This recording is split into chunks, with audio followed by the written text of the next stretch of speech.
Hi, I'm Fly Safe Blue Skies, and welcome to my channel where we talk a lot about tips and tricks, and we share information on how you can revamp, re-energize your life as cabin crew and as a flight attendant.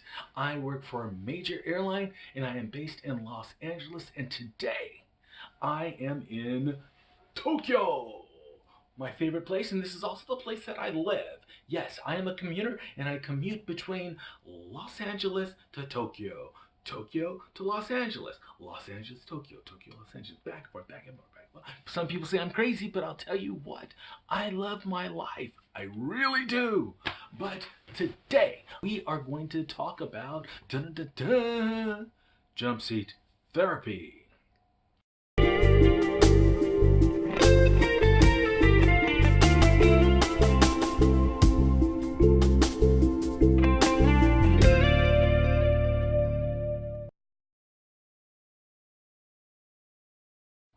If you're a flight attendant, you know, especially if you're working these long international flights, like I am privileged and very happy to be a part of, um, we have a lot of downtime. Sometimes we do. What would you like to drink? Would you like Coke, Pepsi, whatever, blah, blah, blah, blah. Or sometimes we just do what chicken or beef, chicken or beef, chicken or beef, pasta, beef, chicken, chop, pasta, beef, chicken, pasta, beef, chicken, chicken, pasta, chicken, pasta, beef, chop, pork, all that goes over and over and over, and sometimes this job can be a drag. But when we are flying on one of these long distance routes, we have a great opportunity to get to know our fellow crew members intimately, sometimes very intimately. But today we are going to talk about the little jump seat therapy that I had on my last flight coming over from Los Angeles with one of my fellow crewmates. So let's get right into it. And I wrote it down, just a basic summary of our little conversation. So I will go ahead and I will read that. First of all, this is what she told me. She has been a flight attendant for 2.5 years. Kinda junior. Not kinda, very junior. But she's aggressive with her bidding, and she trades a lot, and so she was able to hold this galley position to Tokyo, which is like a 30-year position. But 2.5 years, she traded into it. Right on, good for her. And she says recently she broke up with her significant other, and she is reevaluating her life and job as a flight attendant. I think there's like a 3-year itch. We do this job, and then like right around the third year, we kind of like question, why are we doing this? Is it a right fit for us? Is it an interesting, fulfilling job? No, it's not. But it's an enjoyable job. It's not fulfilling, but it's enjoying. What are we doing? Okay. What would you like to drink? Would you like chicken, beef, pasta? But she has always dreamed of pursuing a career as an artist living in Paris. Remember, she's based in Los Angeles, but she also has the desire to become an artist in Paris. We're talking about Paris, France. So,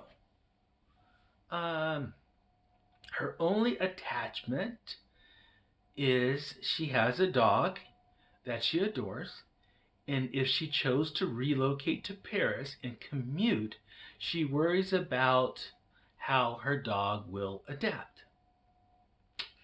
Fur babies, in the flight attendant lifestyle, okay. So she asked if she had any advice for me.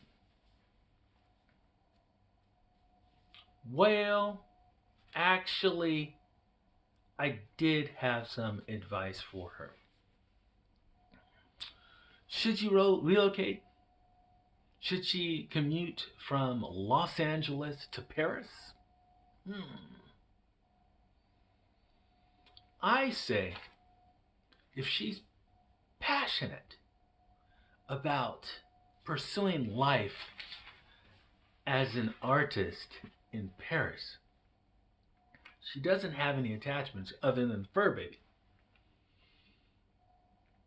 My thing is, why not? What if? Granted, it's going to be difficult and challenging to commute from Paris to Los Angeles because with my airline, we do not have a direct flight between the two cities. I wish we did, but we don't. So it would be a double or even a triple commute, meaning that let's say she was going to take a flight from Paris to New York. We have plenty of JFK flights to Paris, or JFK or Paris to I think Chicago. There are flights available, but then she would have to take another flight from JFK to Los Angeles, and that's a super popular flight. So that's a lot. It's going to be really difficult to commute.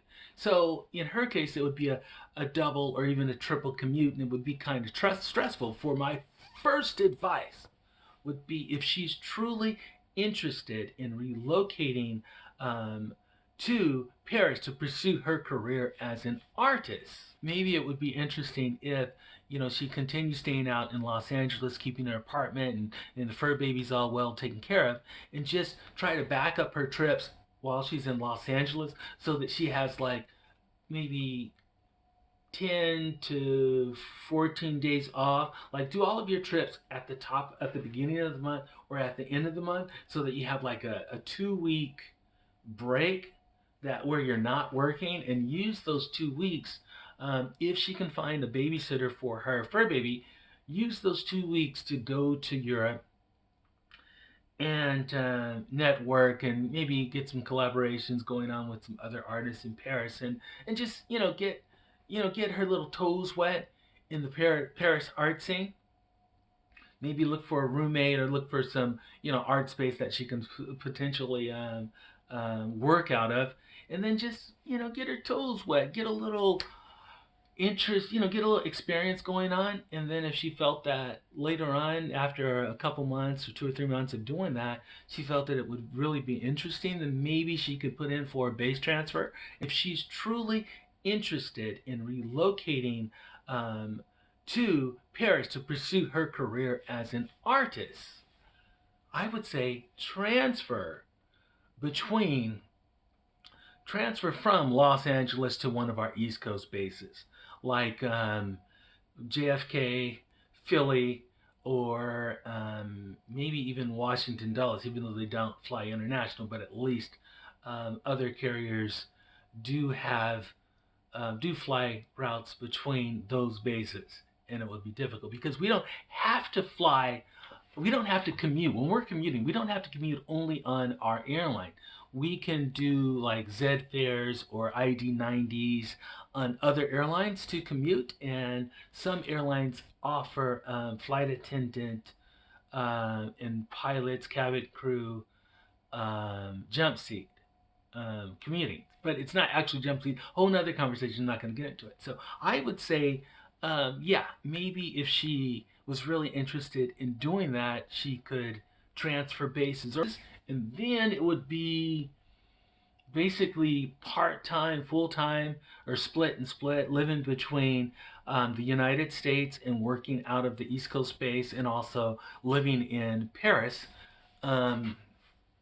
as an artist. But you have to think about if she's really interested in taking, the fur baby, like myself, when we were living in the United States and we needed to relocate back to Japan, we had a cat at the time, and so we needed to make sure that the cat had all of her immunizations and vaccinations, and was dewormed and all that stuff. All the paperwork had to be in order to relocate our cat to Japan. And then once we did that, it was like 11-12 hour flight at that time. We relocated the cat to Japan, and then once we entered Japan, the cat had to stay in quarantine for at least 30 days, and we had to pay for that. It wasn't free. It was very, I think it was like $100 a day. So we had to, pay that expense for the cat to be in quarantine for 30 days in order for her to clear customs and be released into Japan. So relocating with an animal is a little bit, it's expensive. It's not too challenging once you understand the local laws.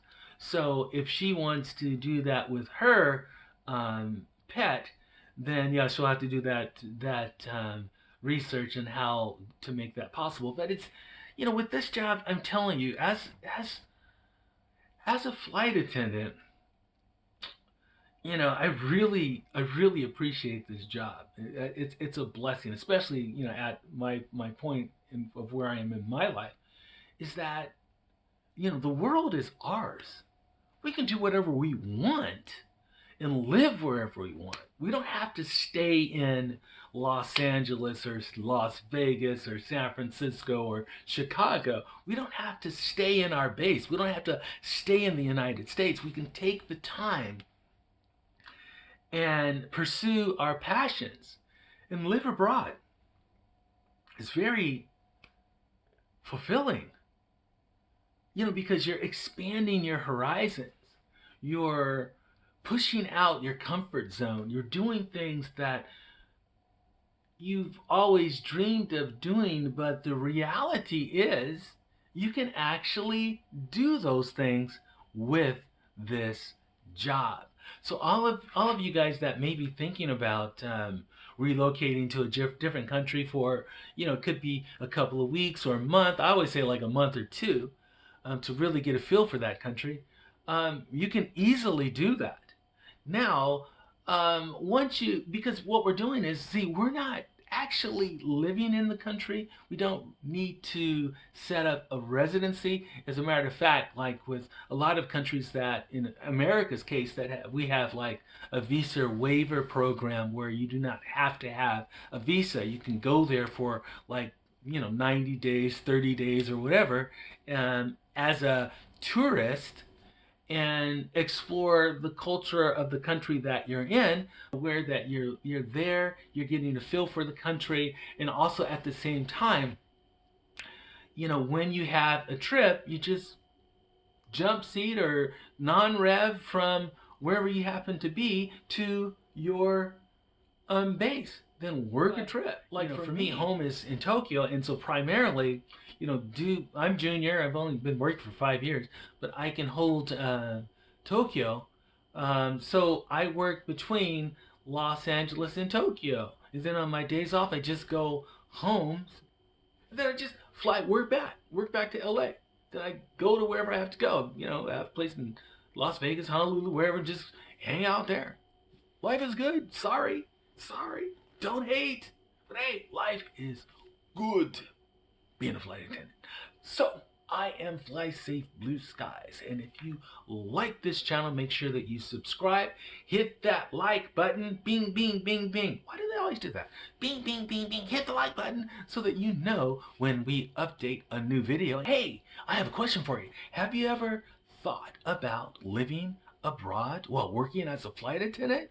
If so, put a comment down there and let me know and share what you think about it. I think it's very possible. I do. I've been living abroad basically most of my adult life. And I love it. The people are very civil in Japan. I love Japan. I love it. I love it. I love it. And I'm not saying that I don't love being American. I am an American. I pledge allegiance to the flag. All of that good stuff. And thanks. Fly safe, blue skies. Soar high. Soar above.